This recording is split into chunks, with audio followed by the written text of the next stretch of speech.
kelas 1 sampai kelas 6 yang kami hormati. Pertama-tama marilah kita panjatkan puji dan syukur atas kehadirat Allah Subhanahu wa Ta'ala, yang mana pada pagi hari ini kita dapat melaksanakan kegiatan KKG seperti biasanya dalam keadaan sehat walafiat. Kedua kalinya sholawat dan salam kita haturkan pada junjungan Nabi Agung Muhammad Sallallahu Alaihi Wasallam yang selalu kita tunggu-tunggu syafaatnya di yaumul qiyamah nanti. Amin Allahumma amin. Langsung saja saya akan menyampaikan kegiatan KKG hari ini. Yang pertama yaitu pembukaan, yang kedua menyanyikan lagu Indonesia Raya dan Mars Jepara, yang ketiga sambutan, yang keempat acara inti, yang kelima penutup. Yang pertama marilah kita buka acara pada pagi hari ini dengan bacaan suratul Fatihah. Semoga awal sampai akhir bisa berjalan dengan baik dan lancar. Kami hantarkan Al-Fatihah. A'udzubillahi minasyaitonir rajim. Bismillahirrahmanirrahim. Alhamdulillahirabbil alamin. Arrahmanir rahim. Maliki yaumiddin. Iyyaka na'budu wa iyyaka nasta'in. Ihdinas siratal mustaqim. Siratal ladzina an'amta 'alaihim ghairil maghdubi 'alaihim waladdallin. Amin. Acara yang kedua yaitu menyanyikan lagu Indonesia Raya dan Mars Jepara yang akan dipandu oleh Bu Endang. Lebih hati, waktu dan tempat kami lakukan. Hadirin dimohon berdiri.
Terus karya tataning bumi.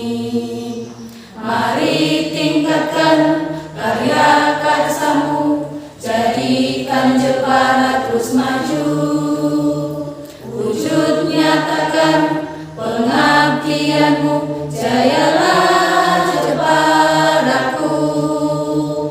Mari bersama bergandeng tangan, kita bersatu bangun negeri.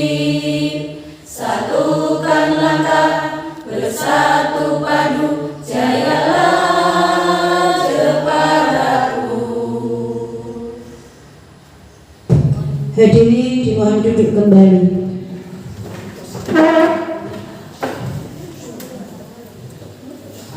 Terima kasih. Acara yang ketiga yaitu sambutan yang pertama dari Kepala SDN 3 Menganti pada Bapak Surahman. Waktu dan tempat kami serahkan.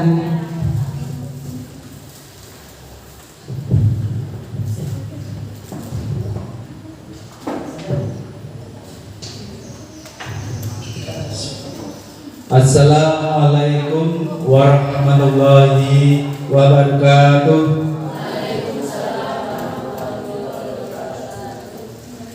Wabihi nasta'in ala umuri dunya wa din.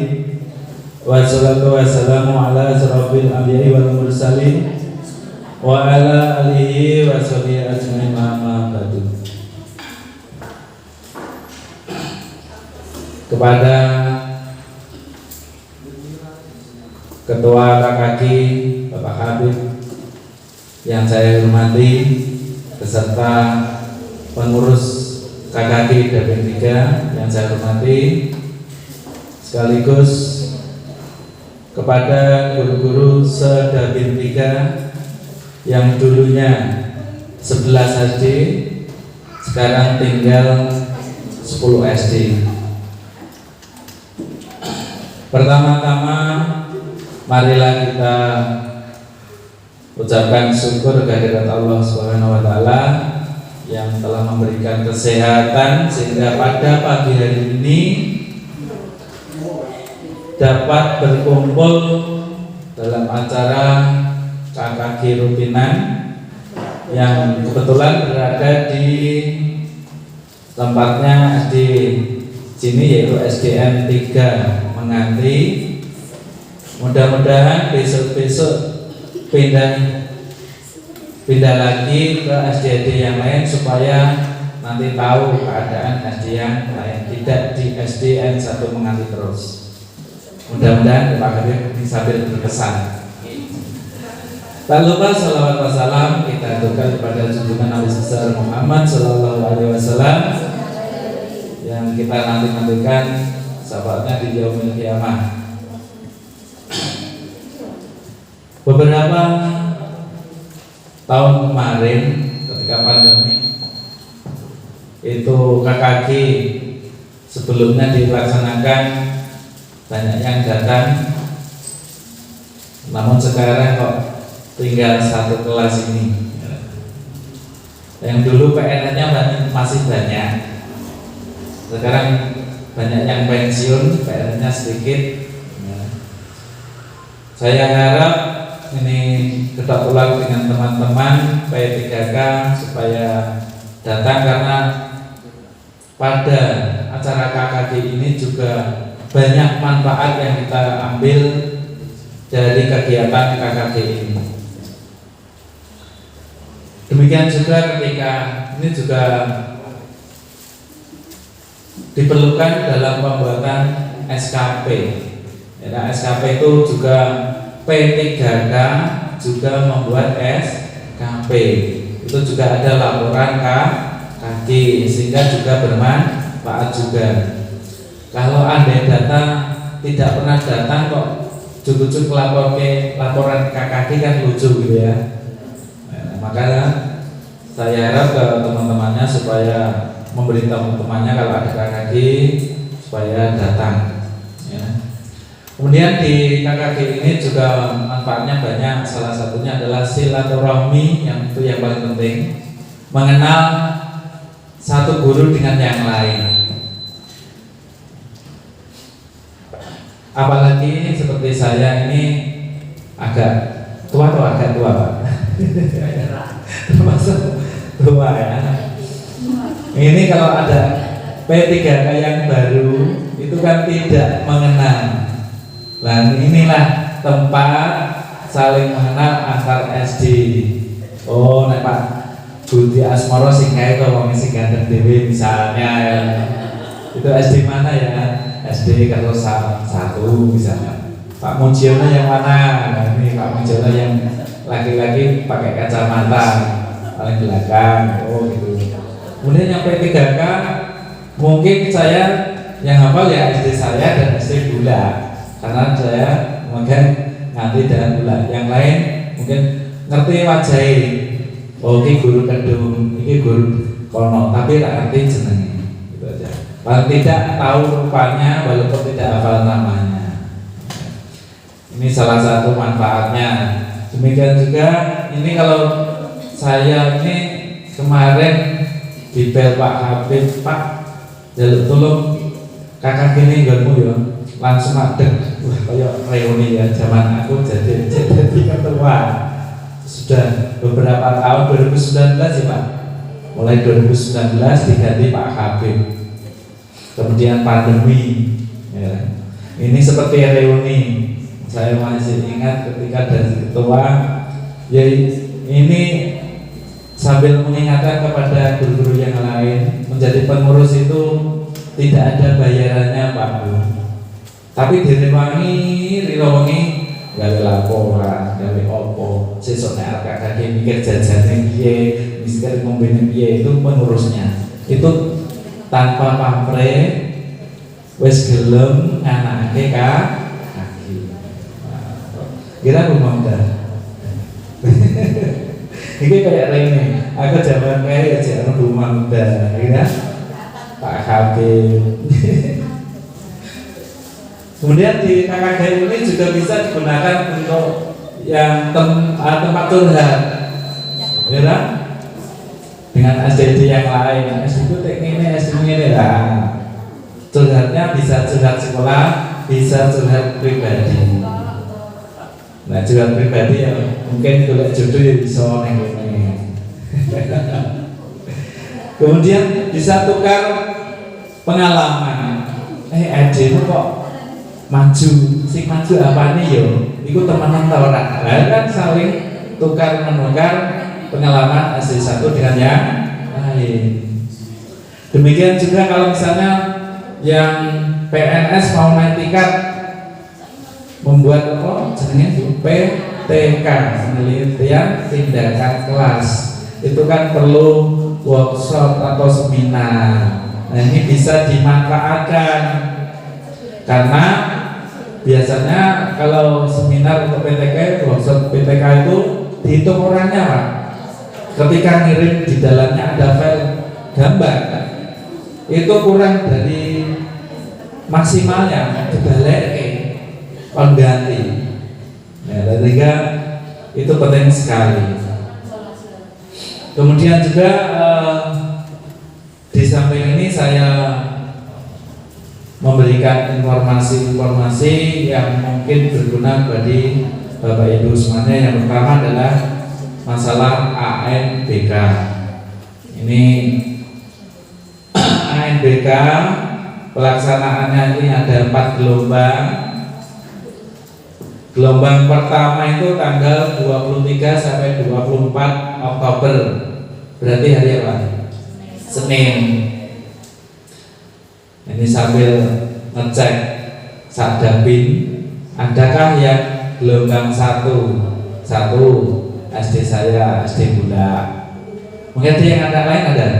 Kerso 1 tanggal berapa Pak? Belum tahu. Kerso 2 gelombang 2. Kemudian Pak Mujiono Kerso 2 gelombang 2. Jadi yang 1 bulan Pak wanginan ya. Ayo panggung itu gelombang 1. Ya. Kemudian gelombang 2 itu tanggal 25 sampai 26 Oktober. Gelombang 3 30 sampai 31 Oktober. 6 Gabin 3 Kecamatan Gedung. Terima kasih saya sampaikan yang pertama-tama karena bersedia hadir dalam kesempatan pagi siang hari ini dalam rangka acara KKG yang sudah rutin kita laksanakan dan sekarang memasuki pertemuan yang ke-10. Nah, yang kedua, saya menyampaikan terima kasih yang sebesar-besarnya kepada Bapak Surahman selaku Kepala SD Negeri 3 Menganti, yang mana telah memberikan tempat dan fasilitasnya, karena pada hari ini kebetulan di SD Negeri 1 Menganti sebagai sekretariat KKG sedang ada rehab ruangan, pemasangan sound system. Jadi mau tidak mau KKG kita alih tempatkan itu, dan sekaligus ini sebagai bentuk pengembangan wacana bahwa ada kemungkinan KKG nanti bergilir ke sekolah-sekolah antar sekolah ya. Jadi dengan seperti itu, seperti yang sudah disampaikan Pak Rahman, kita bisa melihat mengenal sekolah-sekolah di Dapil 3 ini secara keseluruhan ya. Jadi ini nanti kita evaluasi bersama-sama setelah melaksanakan KKG ini, bagaimana kesan dan pesannya ketika kita berada di sekolah lain. Mungkin kita mendapatkan sesuatu yang baru ya, Pak. Kalau di sini kan ada seperti ini, di sekolah saya orang betul wonten. Ya, ada apalagi kan grafi, kemudian seperti yang di kelas sebelah banyak tempel-tempelan ya. Tempat saya itu polos. Pesan kalau pengen lihat tempelannya banyak itu di kelas 2, silakan nanti lihat. Iya. Nah, ini kan bisa menjadi inspirasi bagi kita, mungkin bagi guru yang tertarik. Oh, ini kompeten. Mulai acara, izinkan saya berpantun dulu. Air beriak tanda tak dalam, air tenang seperti berlian. Izinkan saya mengucapkan salam kepada hadirin sekalian. Assalamualaikum warahmatullahi wabarakatuh. Alhamdulillahirrahmanirrahim. Pada kesempatan siang hari ini kita bersama memberikan waktu dan tempatnya untuk kita bisa KKG bersama. Kemudian saya juga berterima kasih kepada Bapak Ibu sekalian yang sudah hadir dalam, walaupun mungkin banyak yang tidak hadir nih. Oke, terima kasih juga kepada Bapak Ibu ZGP yang senior saya seperti Pak Amin, Bu Mahmuda, selamat datang. Kemudian Bu Arifah, dan saya tunggu next guru penggerak yang lain nanti. Setelah ini saya berharap di Dapil 3 ini banyak guru penggerak yang mendaftar, karena dari Dapil yang lain di Kecamatan Kedung paling banyak itu di Dapil 3 Dapil 3 yang banyak guru penggeraknya. Saya berharap nanti guru penggerak di Dapil 3 ini bisa mengimbaskan apa yang sudah dipelajari dalam pendidikan guru penggerak. Oke, pada kesempatan hari ini saya berdiri di depan Bapak Ibu semua.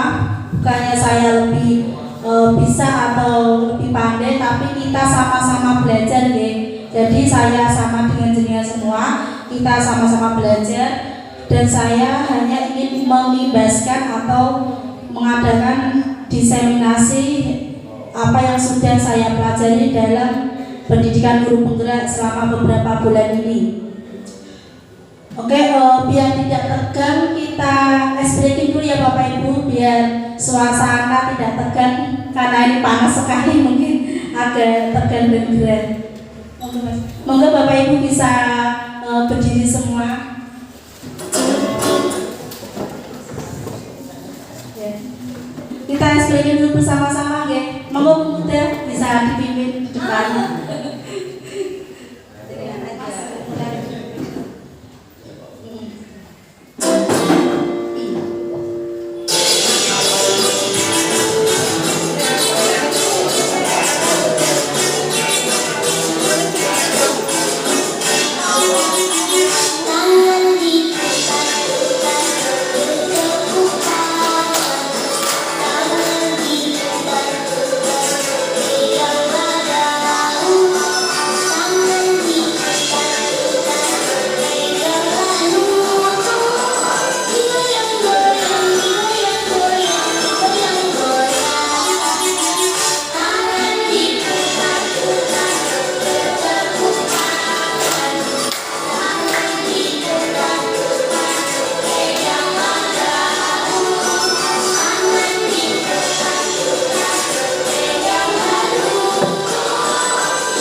Terima kasih semuanya dan tepuk tangan kepada kita semua. Ya, terima kasih Bapak Ibu. Jadi sudah agak melepas agak meregang otot-ototnya tidak tegang. Oke, langsung saja saya mulai pada materinya. Pada hari ini saya akan mengadakan diseminasi aksi nyata modul 1.4 yaitu penerapan budaya positif di sekolah. Oke, sebelumnya saya ingin bertanya kepada Bapak Ibu, ini ada pertanyaan pemantik. Yang pertama, apakah Bapak atau Ibu setuju jika pemberian hukuman dapat mendisiplinkan siswa? Setuju tidak? Coba yang setuju, gak apa-apa, ini bebas, gak ada salah, gak ada benar. Coba yang setuju bisa angkat ini tangan. Setuju tidak jika pemberian hukuman dapat mendisiplinkan siswa? Gak setuju tapi padahal sering hukum ya. Siapa yang tidak setuju? 2 orang. Mas Fauzi? Ragu-ragu. Oke, gak apa-apa. Oke, lanjut yang pertanyaan kedua. Pemberian hadiah dapat meningkatkan prestasi siswa. Coba. Yang kedua, pertanyaan kedua. Setuju tidak? Pemberian hadiah dapat meningkatkan prestasi siswa. Saya juga Setuju, oke. Banyak yang setuju. Ada yang tidak? Tidak setuju, ya, nggak apa-apa. Oke, yang ketiga, guru harus mampu memberikan solusi terhadap siswa yang bermasalah. Setuju tidak? Setuju. Oke. Yang tidak setuju pasti bumbunya Pak Arif, Pak. Setuju? Ya, setuju. Terus? Sementara nanti kita bahas di materi nanti ya. Kemudian yang selanjutnya, guru berperan sebagai teman bagi siswa. Pertanyaan terakhir. Setuju tidak Bu Nani? Setuju. Bu Arifah? Bu Muda? Bu Muda Bapak Arif pasti tidak setuju. ada sih sebenarnya karena ada sebagai teman. Kondisional ya. Oke, ini dari beberapa pertanyaan ini mungkin tadi ada Bapak Ibu yang menjawab setuju, ada yang tidak, dan semuanya nanti akan terjawab setelah kita memahami materi yang akan kita pelajari hari ini ya. Oke, lanjut. Nih, apa sih budaya positif itu? Nah, jadi sebenarnya kita setiap hari sudah melaksanakan budaya positif di sekolah masing-masing ya. Jadi budaya positif itu sikap, nilai, kepercayaan, dan praktik-praktik yang menciptakan lingkungan yang mendukung dan memotivasi orang untuk berkembang dan berkontribusi secara positif. Seperti misalnya ini tadi di SDN 3 Menganti, mungkin sepatunya dilepas biar bersih kelasnya, biar tidak ada kotoran di dalam ruang kelas, itu juga termasuk budaya positif.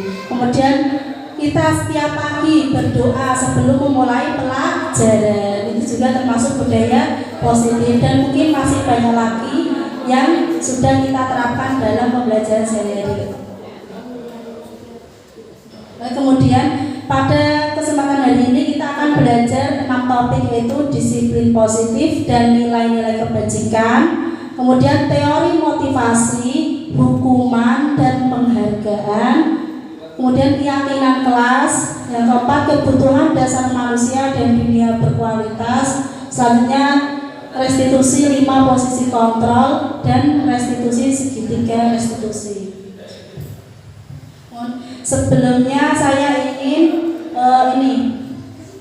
apa ya, 2 orang yang masuk ke depan ya. Yuk Bu siapa? Bu Nani sama siapa ini? Bu Nani sama Bu Eli ya. Yuk kaji. Maju ke depan Bu kaji. Kita coba praktek ini. Siapa yang mau jadi A dan siapa yang menjadi B? Jadi nanti ada ini Bu Eli sama Bu Nani. Jadi tugas A ini mengepalkan salah satu tangan. Siapa yang mau mengepalkan? Bu Nani, Pak Bu, salah satu aja siapa? Bu Bu Eli mengepalkan tangannya, ya dikepalkan terus. Kemudian dan coba bayangkan Anda menyimpan sesuatu yang berharga ya di dalam kepala tangan Anda. Kemudian Anda perlu menjaga benda tersebut sekuat tenaga karena begitu pentingnya benda tersebut dalam kehidupan Anda. Kemudian teman yang tadi Bu Nani akan mencoba dengan sekuat tenaga dengan berbagai cara, bisa dengan bujukan, dibujuk, atau mungkin diancam, atau menghardik, atau dirayu. Pokoknya bagaimana biar Bu Eli itu mau membuka tangannya. Cepat terus Bu Eli, jangan buka dulu. Nah, jadi bagaimana Bu Eli nanti biar mau membuka tangannya tuh silakan Bu Nani, caranya gimana? Terserah. Pokoknya dan Bu Eli harus mempertahankan karena itu ada barang berharga. Nggak tahu itu uang atau apa, pokoknya di genggam Bu Eli itu ada barang yang berharga di genggamannya. Dirayu atau bukan? Itu isinya apa Bu Eli? Sangat rahasia. Apa tuh rahasianya tuh? Barang berharga.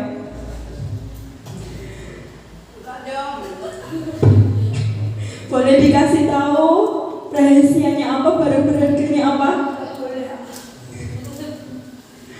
Sini Bu, nanti tak kasih hadiah Bu kalau dikasih tahu Bu.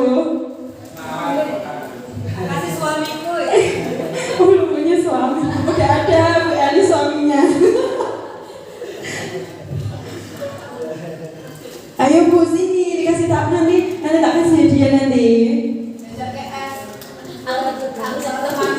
Ada banyak syarat. Apa tuh syaratnya tuh? Nani harus apa dengan gigi untuk menjadi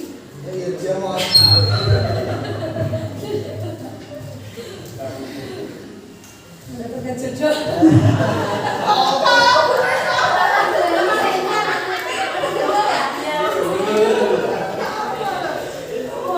Kayaknya loh. Ayo Bu, apalah Bu itu Bu, isinya Bu. Nanti dikasih tahu lah, saya dikasih tahu. Isinya tentang apa tuh? Isinya ya permainan. Tos ya, ada tos. Ya tos. Tos. Tos yang ini tos ini lah.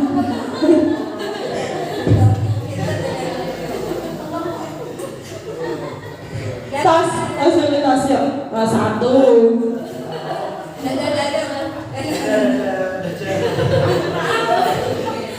Nyerah ya Bu. Oke, terima kasih tepuk tangan untuk Bu Eli dan Bu Nani.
Kemudian ini jika Bu Eli membuka ya, misalnya Bu Eli kira-kira suatu saat akan membuka kepala tangannya, tidak Bu? Bisa saja. Ya, lihat untuk memaksa. Jadi kadang kita sebagai guru kan termasuk orang dewasa kadang memaksa siswa, kamu harus misalnya bisa menjawab pertanyaan nomor 10 harus bisa, kan berarti memaksa. Padahal kemampuan siswa ternyata siswa kita belum paham materi yang kita ajarkan, tapi kita terlalu memaksa. Kamu harus mendapatkan nilai 90 atau nilai 10 kayak gitu kan, apa nilai 100. Nah, berarti kita memaksa siswa untuk melakukan hal itu, padahal siswa sendiri kemampuannya mungkin beda-beda ya antara tiap siswa gitu. Kemudian disiplin positif dan nilai-nilai kebajikan yang universal. Bagaimana seseorang bisa mengubah paradigma stimulus respon kepada pendekatan teori kontrol, yaitu stimulus respon realitasnya kebutuhan kita sama, kemudian teori kontrolnya padahal kita kebutuhannya berbeda, masing-masing individu pasti memiliki kebutuhan masing-masing. Kemudian semua orang melihat hal yang sama. Kemudian teori kontrolnya itu setiap orang memiliki gambaran yang berbeda. Untuk stimulus responnya, kita mencoba mengubah orang agar berpandangan sama dengan kita. Untuk teori kontrolnya, kita berusaha memahami pandangan orang lain tentang dunia. Jadi ini pada stimulus respon itu seperti pemaksaan pada saat bujukan tadi gagal. Tadi Bu Nani kan membujuk Eli gagal. Padahal teori kontrolnya kolaborasi dan konsensus menciptakan pilihan-pilihan yang baru. Jadi bisa memilih pemilihan yang baru, tidak hanya bujukan saja. Disiplin positif itu merupakan salah satu cara penerapan disiplin yang bertujuan untuk menumbuhkan kesadaran serta memberdayakan anak untuk melakukan sesuatu tanpa sokongan, ancaman maupun hukuman. Kalau ini manusiawi ya, kira-kira misalnya anak misalnya tidak bisa menjawab pertanyaan guru, padahal kan ada yang ini dihukum atau bagaimana dikasih konsekuensinya. Nah itu kira-kira kan termasuk juga tadi anak takut, makanya anak garap PR, kan nanti biasanya tidak dihukum guru, makanya garap PR, digarap PR-nya. Itu karena dia takut diancam. Tidak hanya anak kita pun sebagai guru seperti itu. Kira-kira kalau tidak ada presensi pagi berangkatnya apakah sebelum jam 7 semua ini? Ya kan, pasti kan kita tetap berangkat penting terlambat cepet-cepet makan, ya kan? Nah, itu sebenarnya manusiawi tidak hanya kepada siswa, orang dewasa pun masih memiliki sifat seperti itu. Jadi disiplin kedisiplinan itu tadi, ya jadi bisa melakukan sesuatu itu karena ada hukuman. Jadi takut misalnya kerjanya dipotong atau takut ditegur sama atasan, takut nanti ditegur sama Pak PS, makanya berangkat pagi-pagi. Kemudian kita siang juga absen jam 2. Misalnya tidak ada peraturan absen jam 2, apakah Bapak Ibu tetap di sekolahan nongol-nongol sampai jam 2? Kan tidak, pasti pulang berdua, pasti pada pulang ya kan, karena mungkin tidak ada ini tadi hukuman atau peraturan. Makanya takut nanti dipanggil APS, takut tunjangannya dipotong, makanya absen jam 7 sampai jam 2 di sekolah. Jadi tidak hanya berlaku pada siswa, ternyata pada guru juga sama. Kemudian nilai-nilai kebajikan yang universal tadi itu bisa menghadirkan pelajar Pancasila, bisa menciptakan profil pelajar Pancasila, yaitu ada berapa nilai? 6 ya. Yang pertama, beriman kepada Tuhan yang Maha Esa dan berakhlak mulia. Yang kedua, mandiri, kemudian bernalar kritis ya, kemudian kreatif, bergotong royong dan berkebinekaan global. Mungkin sudah tidak asing lagi ya ini di telinga kita setiap hari sudah melaksanakan profil pelajar Pancasila atau nilai-nilai pelajar Pancasila di sekolahan kita masing-masing. Untuk teori motivasi, hukuman, dan penghargaan restitusi. 3 motivasi perilaku manusia. Yang pertama, untuk menghindari ketidaknyamanan atau hukuman. Yang kedua, untuk mendapatkan imbalan atau penghargaan dari orang lain. Yang ketiga, untuk menjadi orang yang mereka inginkan dan menghargai diri sendiri dengan nilai-nilai yang mereka percayai.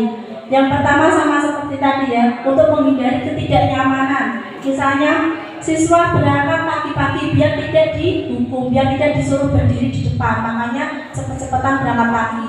Sama seperti kita guru, jadi cepet-cepetan biar tidak terlambat, biar tepat waktu. Jadi itu menghindari ketidaknyamanan. Kan ada rasa saya tidak nyaman karena saya terlambat. Saya sendiri pun seperti itu.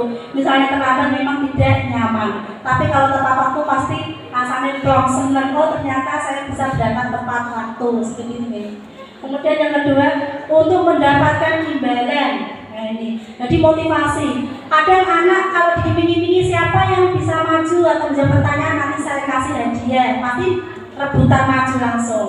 Ya. Siapa yang ranking 1 nanti saya kasih hadiah, pasti rebutan. Nanti kan ada iming-iming imbalan atau penghargaan. Sama seperti orang dewasa juga seperti itu, kadang ikut lomba, misalnya lomba guru berprestasi, kan juga dapat ini ya dia. Kita mengikuti pelatihan-pelatihan, kadang sebenarnya secara tidak sadar kita menginginkan tadi apa? Ada imbalan hadiah berupa sertifikat, ada nilai bisa dimasukkan ke dalam pengembangan kompeten guru ya untuk kelanjutan itu, seperti untuk pengisian HAPA dan sebagainya. Kita ikuti KKG ini juga, jadi kita bisa nanti buat untuk penilaian SKP HAPA seperti itu. Jadi ada iming-iming, ada imbalan penghargaan agar kita mengikuti suatu kegiatan. Untuk penghargaan dan hukuman, penghargaan maupun hukuman adalah cara-cara mengontrol perilaku seseorang yang menghancurkan potensi untuk pembelajaran yang sesungguhnya. Menurut Kohn, secara ideal, tindakan belajar itu sendiri adalah penghargaan sesungguhnya. Jadi sebenarnya kita belajar itu adalah penghargaan atau prestasi.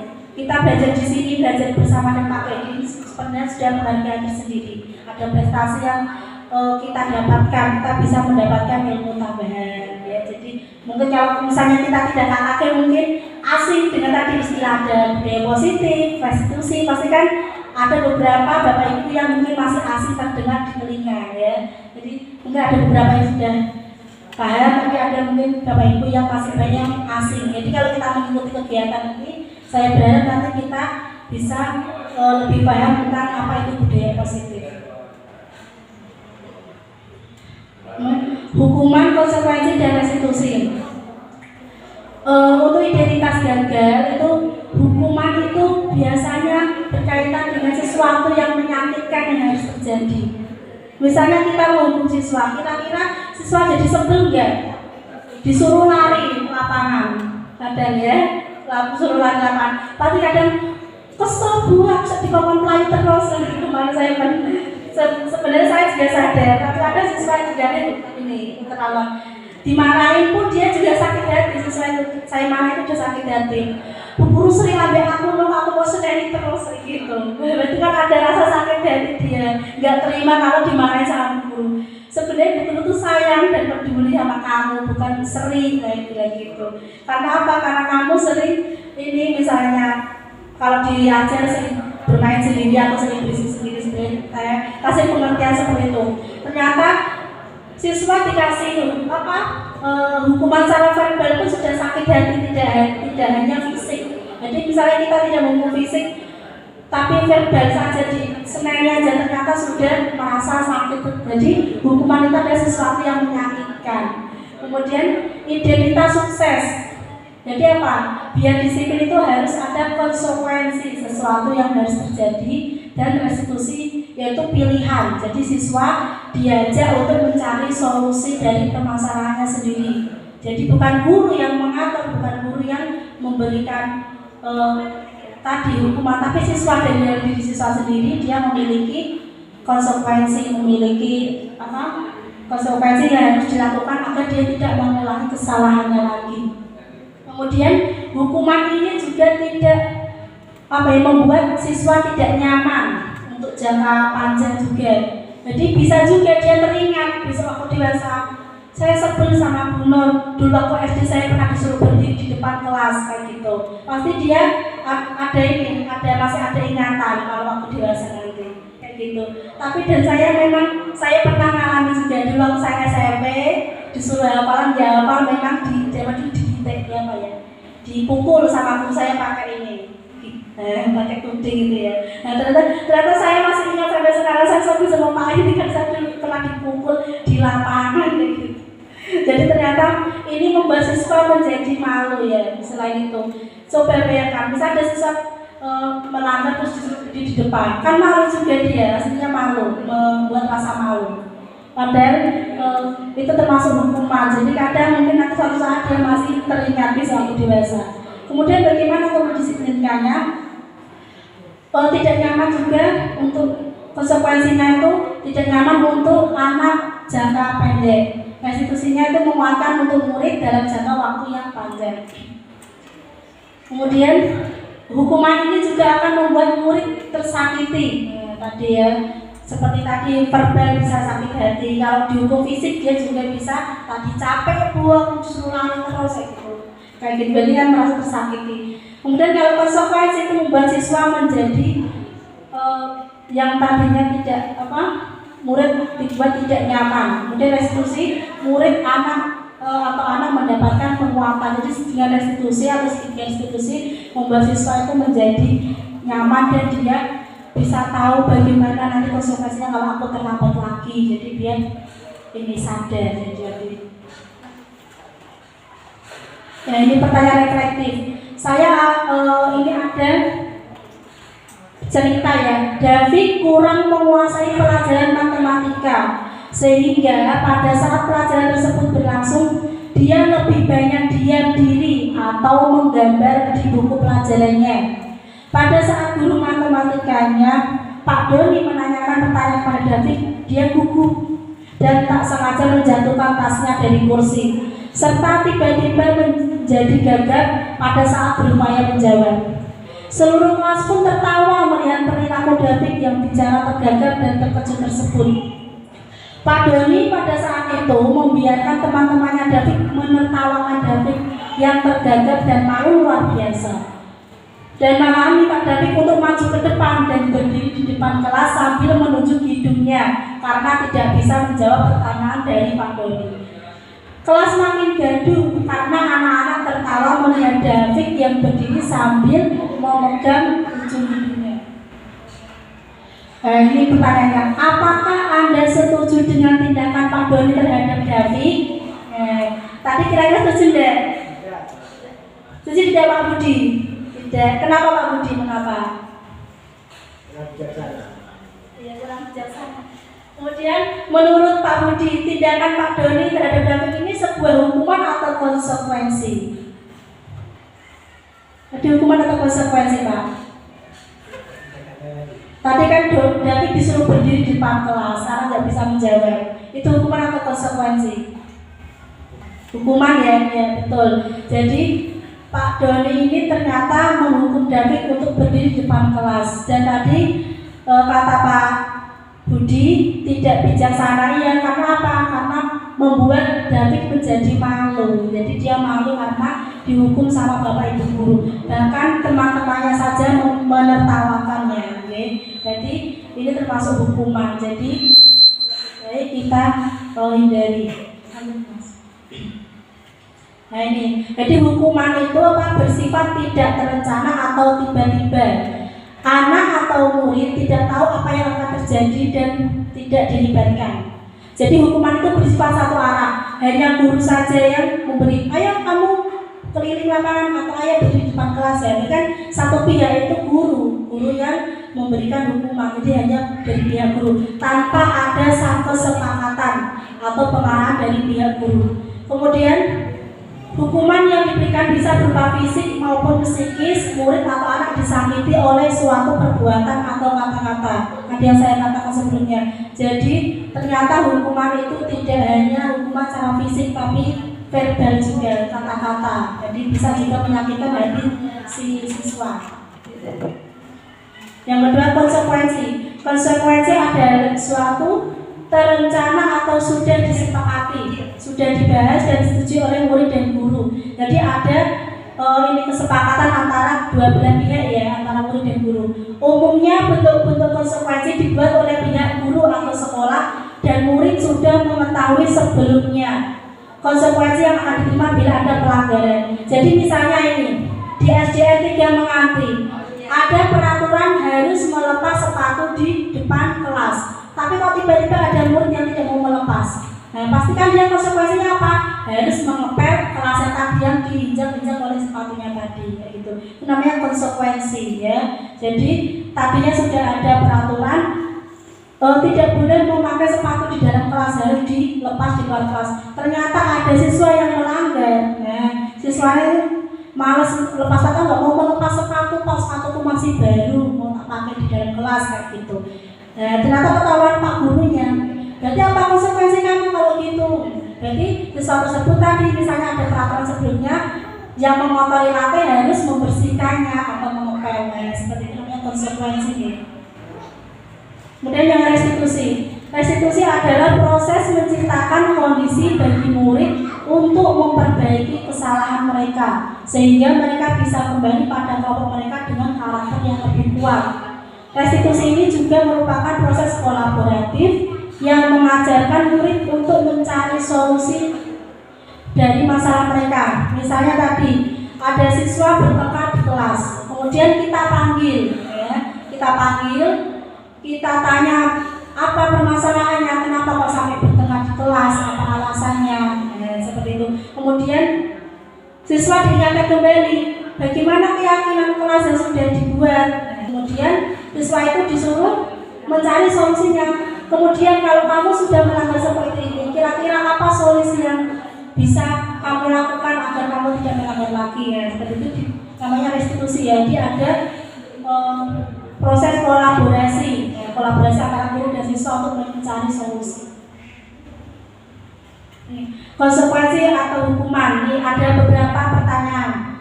Yang pertama, mencatat di buku 100 kali, saya tidak akan terlambat lagi karena terlambat masuk kelas. Kira-kira konsekuensi atau hukuman? Apa Bu Arifah? Hukuman ya. Kemudian yang kedua coba, lari keliling lapangan. Ini yang pertama ini apa ini? Konsekuensi atau hukuman? Kayaknya saya masih ragu. Apa Pak Amin? Mencatat di buku 100 kali, saya tidak akan terlambat lagi karena terlambat masuk kelas. Hukuman. Kalau konsekuensi dia akan mencatat yang tertinggal dari pelajaran itu. Kalau hukuman tidak ada sama yang tertinggal. Jadi dia hukuman ya. Kemudian yang kedua, lari keliling lapangan 5 kali karena terlambat hadir di sekolah. konsekuensi. Sama Bu Ari, Bu Eli. Konsekuensi hukuman ya Pak, hukuman. Kalau pas jam olahraga. Kalau pas jam olahraga ya memang PJOK ini masuk biasa, pelajaran biasa pagi-pagi masuk sekolah, dia terlambat. Ayo kamu terlambat masuk sekolah, masuk kelas, berarti kamu harus keliling lapangan 5 kali ya itu. Kira-kira hukuman atau konsekuensi? Hukuman. Pak Amin apa alasannya konsekuensi? Sudah menjadi keyakinan kelas yang terlambat. Tapi ini pelajaran biasa loh Pak, bukan PJOK. Kecuali kalau PJOK mungkin ada keyakinan kelas di guru olahraga. Tapi kalau ini menurut saya ini termasuk hukuman, jadi menghukum siswa secara fisik tadi. Kemudian membersihkan coretan yang dibuatnya di meja tulis. Ada siswa nyoret-nyoret meja pakai pipet, kemudian dia harus membersihkan.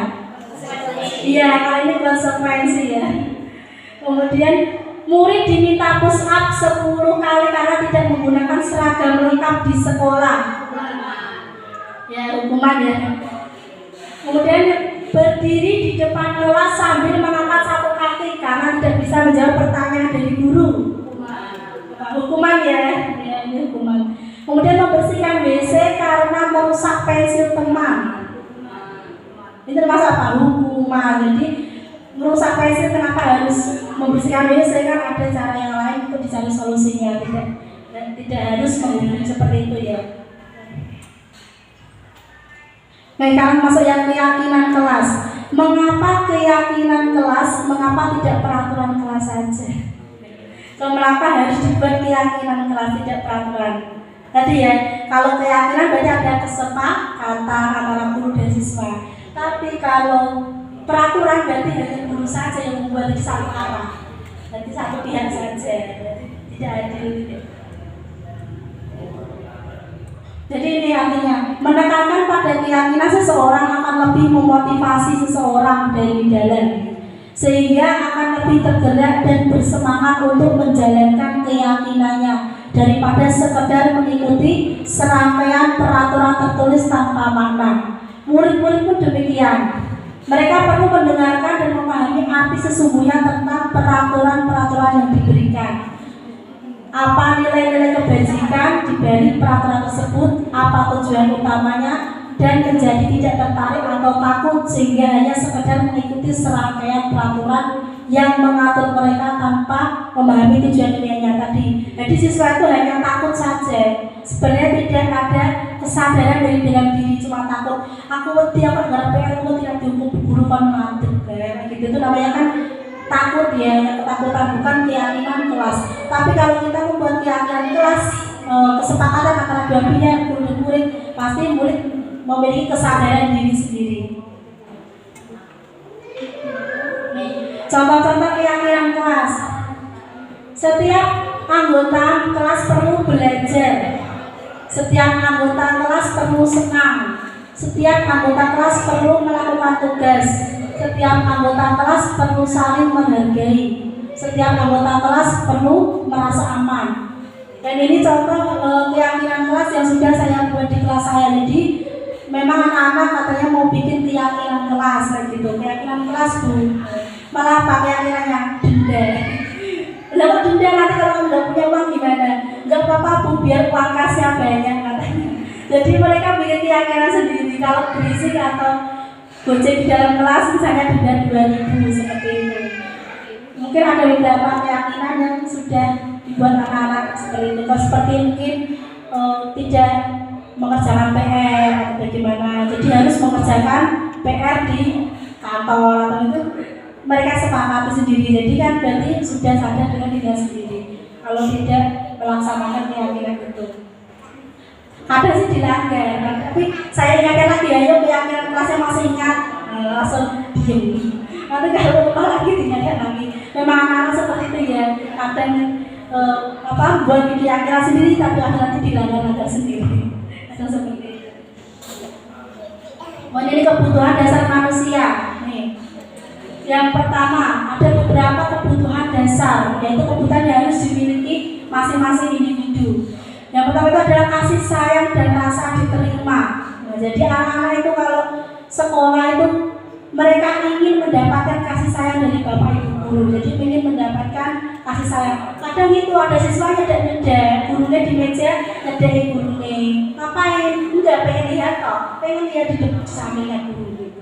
Ya kan? Dan apalagi yang kelas rendah, kelas 1, kelas 2, mesti dirubung muridnya terus. Istirahat, wayang gurunya duduk di ruang ini, di meja guru pasti nanti pada dirubung murid ya.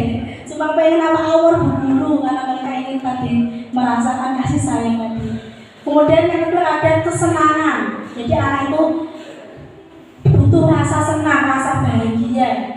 Kemudian selanjutnya adalah kebutuhan untuk bertahan hidup atau survive ya. Kemudian ada kebebasan. Jadi anak itu pengen bebas.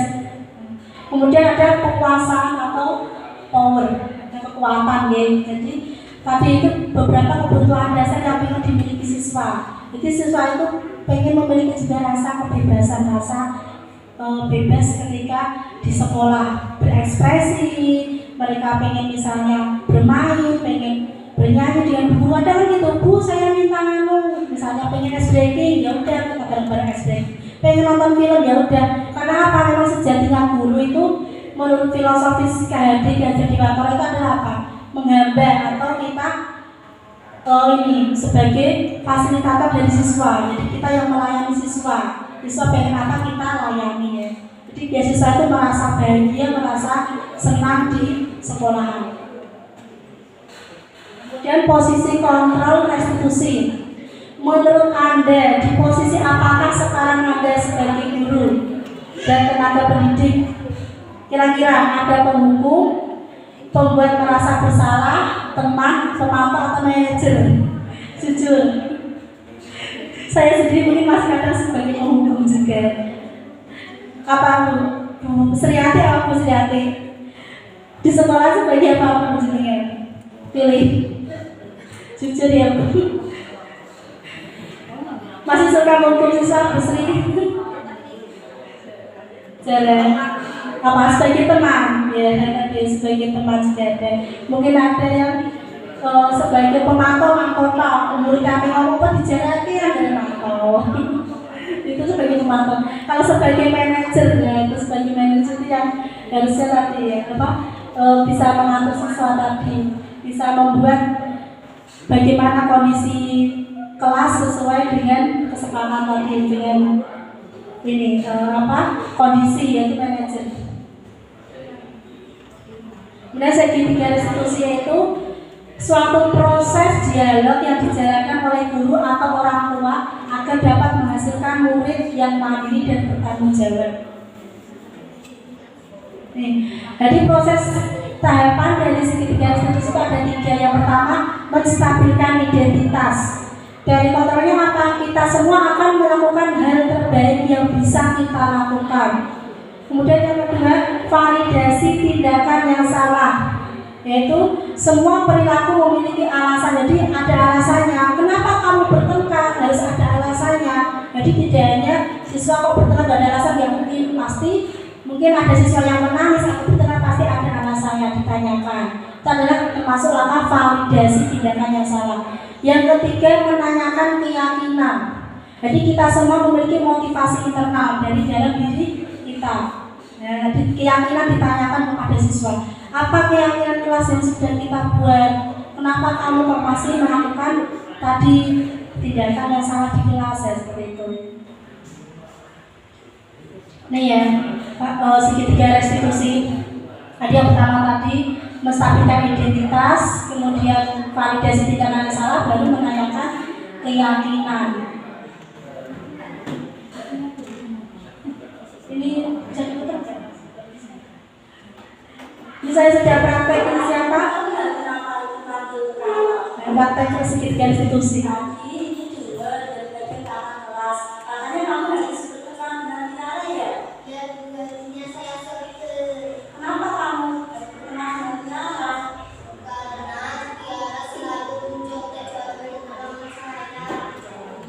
Kalau begitu wajar, kalau aku sendiri itu kalau dulu ada di posisi yang sedang melakukan ini seperti kamu.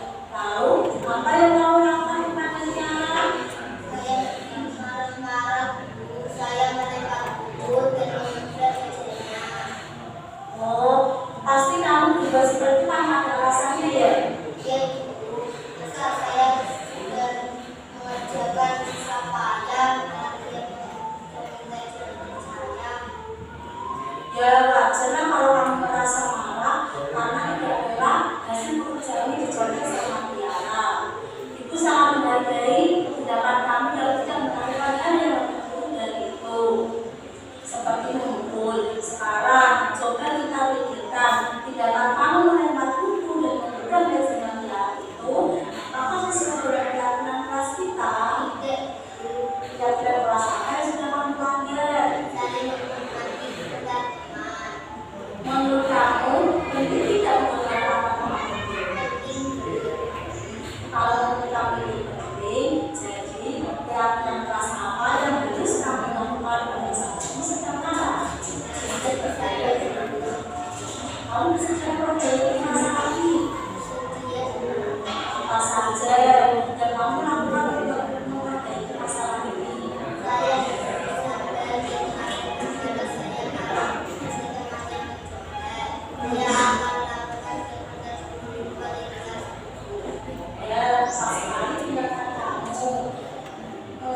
Sekarang kita kembali ke kelas lagi ya, semangat belajar ya.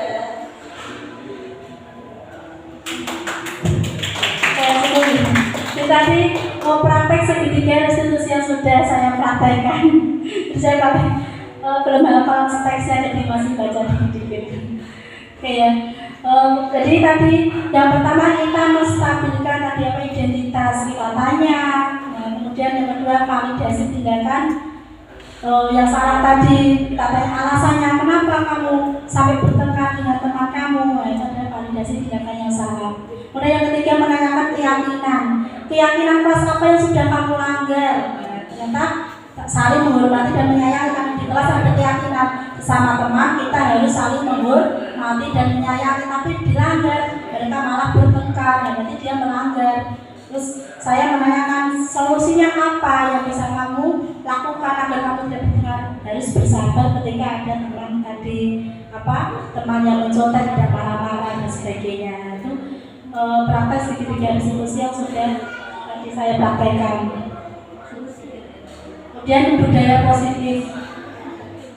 Nah ini contoh-contoh budaya positif yang sudah kami terapkan di sekolah kami. Setiap pagi berdoa, nanti bisa membaca Asmaul Husna, kemudian membaca surat-surat pendek, menghafalkan surat-surat pendek seperti Al-Ikhlas, Anas sampai pendek-pendek. Jadi biar anak itu hafal. Kalau setiap hari diulang-ulang kan lama-lama hafal. Kemudian menyanyikan lagu Indonesia Raya, kemudian lagu Marjipara, seperti itu ya. Nah ini kemudian setelah tadi apel pagi, anak bersalaman masuk kelas. Sebenarnya dulu ada kita memiliki kesepakatan menyambut siswa di depan gerbang, tapi karena kan berangkatnya dia satu-satu anak-anak, akhirnya kan tidak jalan. Jadi kita bikin salamannya setelah apel. Jadi setelah apel baru bersalaman dengan Bapak Ibu guru, kemudian masuk ke kelas masing-masing seperti itu. Nah ini setiap Jumat pagi, dulu sebelum pakai gamis itu masih senang. Kalau sekarang begini hari Sabtu senangnya. Jadi ada Jumat sehat, kadang juga makan bersama dengan siswa dan membawa bekal masing-masing, kemudian kita makan bersama. Jadi ada dulu kita programnya Jumat sehat dan bersih, jadi senam terus makan bekal bersama. Kalau sekarang di Jepara ada peraturan baru harus pakai gamis dan baju koko bagi yang guru laki-laki, makanya kita diganti hari Sabtu sehat sekarang. Jadi kalau Sabtu bisa untuk senam dan bersih-bersih lingkungan sekolah. Ini literasi ya. Jadi kalau bisa kita juga membudayakan literasi dengan siswa. Kalau misalnya tidak punya perpustakaan, bisa di ruang kelas masing-masing paling enggak 15 menit disuruh baca dulu sebelum pelajaran. Jadi anak bisa, kadang kan kalau malam mereka jarang belajar, dia bilangnya sih belajar les, tapi ternyata pada kenyataannya di lapangan anak tidak belajar, malah bermain-main, dolanan sendiri. Les cuma untuk biar diwarnai negara PR saja. Tapi jadi di lingkungan saya ini di lain juga sama ya. Kalau les itu cuma untuk negara PR, tapi tidak mau membaca materi. Nah, kemudian kalau pagi di sekolahan kita bisa budayakan kalau pagi suruh baca materi dulu bisa. Atau mungkin kalau punya perpus bisa dibuat program 1 minggu sekali ke perpus untuk membaca dari buku bacaan. Jadi untuk melatih literasi anak.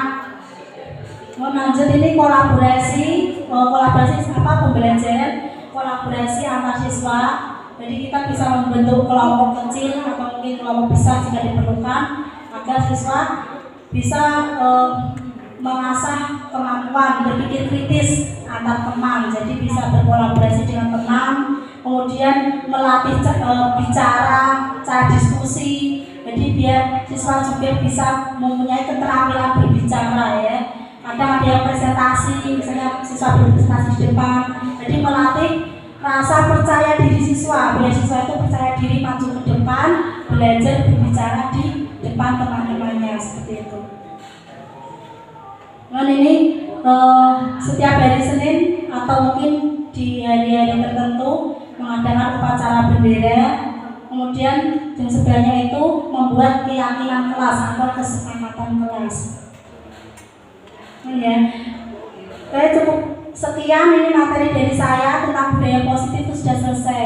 Tapi saya pengen mengimbaskan juga tentang lagu anti bullying karena beberapa bulan terakhir ini marak kejadian tentang bullying di medsos, banyak itu di medsos, di di televisi ada berita tentang bullying.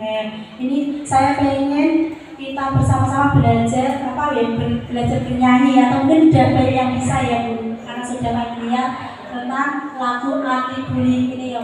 Ini lirik lagunya pakai di sini senang di sana senang. Bareng-bareng ya Bu ya, 1, 2, 3 ya. Di sini teman, di sana teman, di mana-mana kita berteman. Tak ada musuh, tak ada lawan, semuanya saling menyayangi. Tidak ejek-ejekan, tidak pukul-pukulan, saling tolong dan sayang dengan teman. Tidak ejek-ejekan, tidak pukul-pukulan, saling tolong dan sayang dengan teman. Jadi ini bisa diajarkan kepada siswa, nanti biar siswa meminimalisir tentang bullying tadi. Jadi bullying itu tidak hanya fisik bertengkar, tapi verbal juga. Jadi siswa istilahnya ejek-ejekan, kadang itumu jelek, gambaranmu jelek, itu termasuk bullying juga sebenarnya ya. Jadi kita nanti bisa memberi tadi masukan atau mungkin menasihati siswa sedikit demi sedikit agar tidak terjadi bullying di tingkat pendidikan kita. Karena sekarang ini banyak kejadian-kejadian bullying, tidak hanya anak dewasa tapi di tingkat SD pun banyak ya. Ada anak kecil-kecil terjadi kejadian seperti itu. Dan kita bisa diajarkan pada siswa. Kemudian ini ada tepuknya juga. Jadi tepuk anti bullying. Jangan suka menyakiti, jangan suka memukuli, jangan suka caci maki. Bullying no. Sayangi teman, yes. Bareng-bareng ya. Tepuk anti bullying. Jangan suka menyakiti, jangan suka memukuli, jangan suka caci maki. Bullying no. Sayangi teman, yes. Oke, terima kasih pada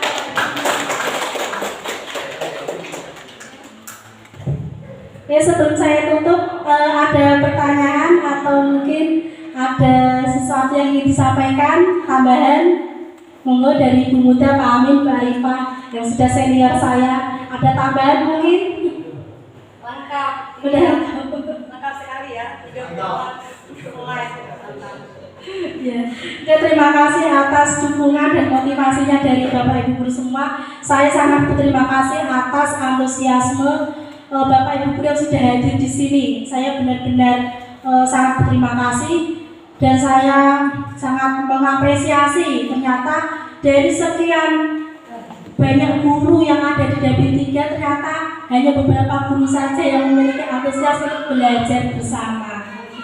Jadi belajar itu tidak hanya di bangku kuliah, tidak hanya di bangku sekolahan saja, tapi kita berkolaborasi dengan beberapa ini teman termasuk belajar.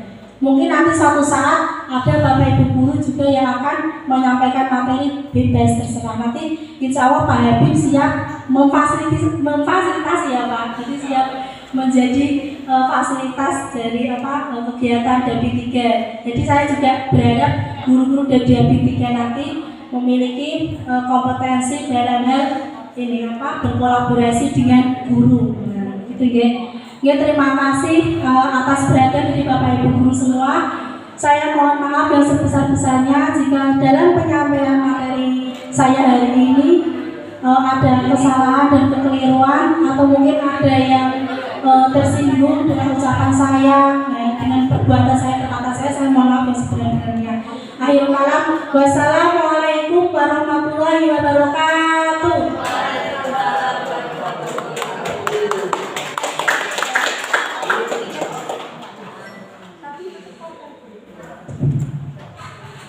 Terima kasih. Yang terakhir yaitu acara penutup. Mari kita tutup. Ada pertanyaan atau disudahi dulu Pak? Oh sudah. Ya, mari kita tutup acara ini dengan bacaan hamdalah alhamdulillahirabbil alamin. Dari saya apabila banyak kehilafan, saya mohon maaf yang sebesar-besarnya. Akhirul kalam, wabillahi taufiq wal hidayah. Assalamualaikum warahmatullahi wabarakatuh.